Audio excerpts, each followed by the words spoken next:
Hello, I'm Mantastic'c and Fantastic, and today I want to talk about the new evolutions that have just gone live for Sara and Hera Luna. So, these are 7-star Godfest exclusives, and following the trend of other 7-star Godfest exclusives, they will have evolution gems that are acquirable through a challenging and or difficult dungeon. And for the most part, this is a little frustrating because I can understand the needs of players who can't clear hard endgame content trying to get new stuff. There's a bit of almost like a chicken and the egg scenario where it's like you need this card to beat the dungeon, but you have to beat the dungeon to get the card. It's kind of like reminding me of back in the day when we had AA4, I believe it was. It was just a difficult dungeon and you need to get the poison surge, if resist latent, if I'm not mistaken, to make it easier, but the only true feasible way to get it was through the dungeon. It's kind of an interesting mixture overall. But with that being said, I want to take a look at each of these cards. But before I do, I want to stress that on Thursday, which is tomorrow if you're watching the video on Wednesday, that you will be able to acquire Rex's gems, Sara's gems, and Hera's gems for 5 times of their respective huge gems. And that can be great because if you have lots of these little evolution materials lying around, fuse them into a big gem, convert the big gems into the respective evolution gem, you can make their evolution a bit easier. That is obviously a nice thing, but this monster exchange will only be available from the 20th to 27th, or the 7th of February, I mean. So, with that being said, let's take a look at the cards themselves. So, for Sara, she has 6 VDP Awakenings, and her attack set does get higher, but even though her attack set is lower for sure, 6 VDP Awakenings is the equivalent to 244 times personal damage. 777 combo is 8 times.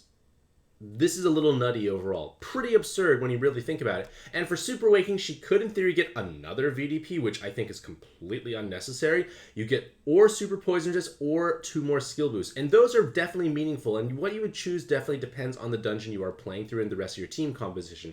Just be mindful of the fact that she has no time extend, she has no skill bind resist, she's just all VDP. But thankfully, she can be double damage capped. Her sub-attribute's probably going to be dealing a significant amount of damage if you have at least 9 Dark Orbs. So she is going to hit hard, and furthermore, her actual active skill is helpful. You get a 3-turn delay, so it's great at the beginning of a dungeon, and then you also remove orb blocks and then make 9 light, dark, and hard orbs at random. Why is it 9 and not 10? I don't know. But point of the matter is you're going to be giving yourself a pleasant minimum 9 combo board overall.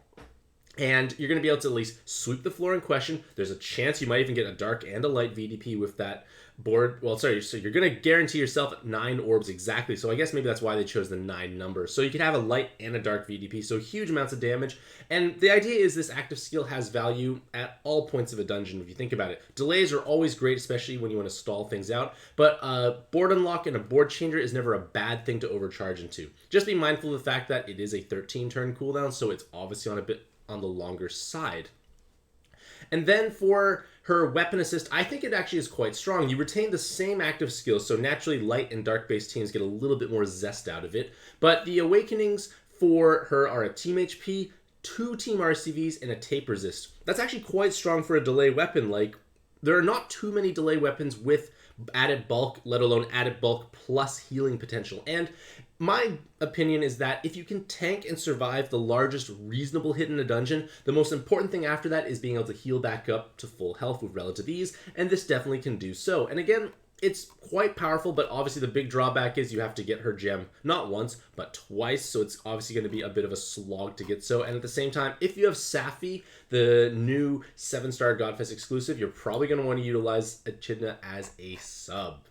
Next is Hera Luna, and Hera Luna is red-blue, so we're thinking, who is red-blue that's truly good right now? Well, it starts with a C and ends in a wolf.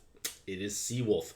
And big surprise there, Hera Luna has not 1, not 2, not 3, not 4, but 5, 7 combo awakenings. So that is a spectacular amount of damage. Obviously not to the extent of Echidna's, but still, 5, 7 combos is 32 times personal damage, and her attack set is actually quite high. It gets much higher when you do level her up to level 120, so double damage capping is very feasible on her main attribute. Her sub-attributes also going to be pumping out respectable amounts of damage. Is it going to hit as hard as the Yin Yang Dragon? You technically have a lower attack multiplier, and I think her attack set might be a bit smaller, plus the enhanced combo awakenings are obviously helping everyone else on the team for the Yin Yang Dragon, but she is technically probably more acquirable by comparison. It takes quite a bit of effort to actually farm one up. In terms of their super awakening, she follows a similar pattern. She could have 6-7 combos, so then obviously gargantuan amounts of damage, or super poison resist, or skill boost plus, depending on what you need for the dungeon at hand. Just be mindful of the fact that she has no VDP damage, so she's not going to be able to actually hurt void spawns, which is obviously a bit of a drawback.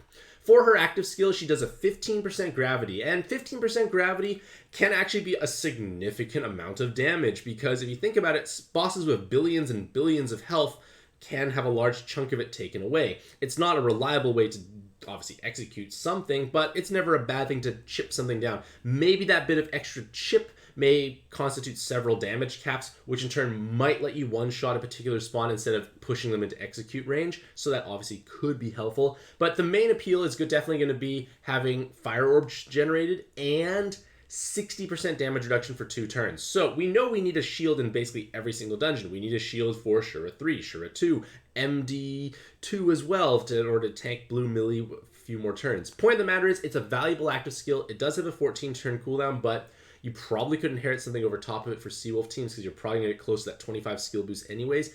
Utilize that active on floor 1, or maybe like later on if you need damage absorption, because you don't really need her base active skill until later in dungeons. So I think she's quite a strong card. She does have the capacity to have double damage cap. She's going to deal large amounts of meaningful damage.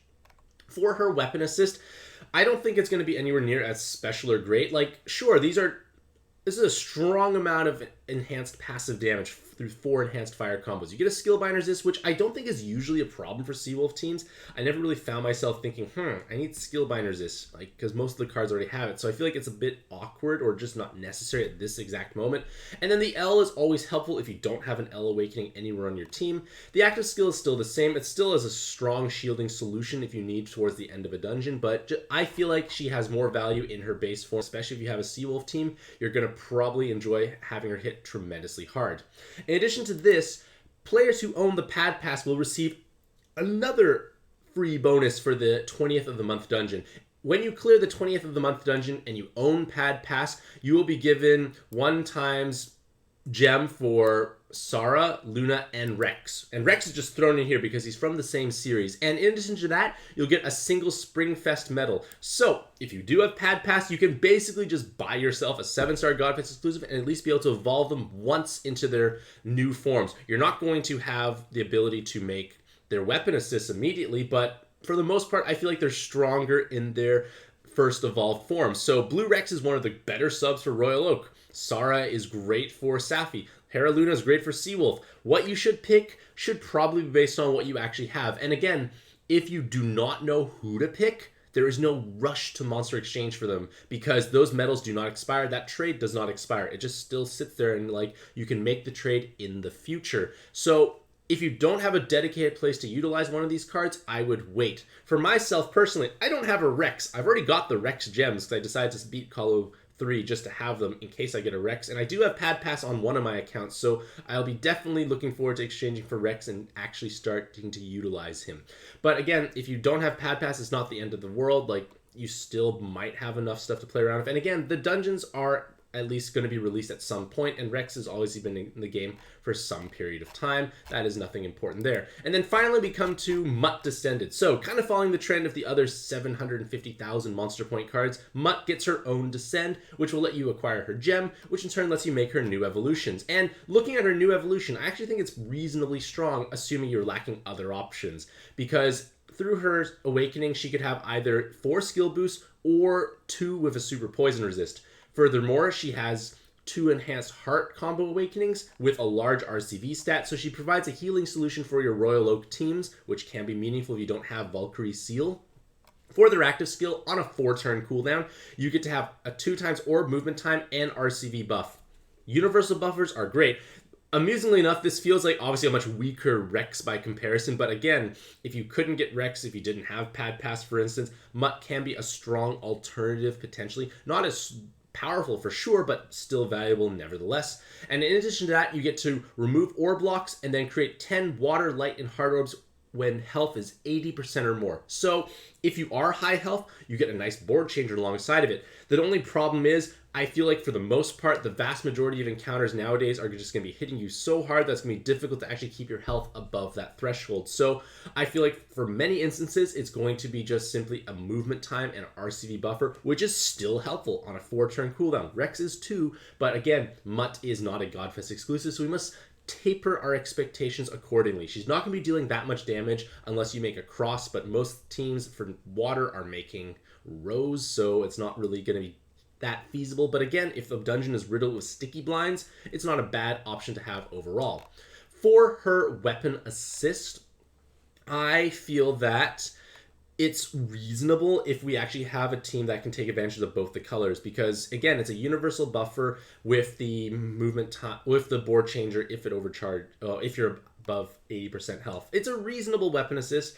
Again, we don't really have a team that can truly take advantage of these two colors, so I feel like it's a bit of a drawback. I would probably just stick in her first new evolved form and utilize them as a sub if you're lacking other options. But I feel like water, especially for Royal Oak, it's just almost saturated with great cards. You have Albrecht, Valkyrie's Seal, Blue Rex, you have Vion, you have Kugain, you have Moray Montanari, you have Amin. There's lots of cards, and it's like, there are more that I didn't even list, so it may be difficult to slide Mutt in on your team if you have other options available. And with that being said, those are all the new updates for this respective small data update or patch. So, with that being said, let me know what you think about these cards in the comments below. Do you think they're worth pursuing? And for your Springfest medal, if you haven't chosen already, who do you plan to monster exchange for? With that being said, hopefully you'll have a truly fantastic day. I wish you all the best luck in your own pad adventures, and happy puzzling.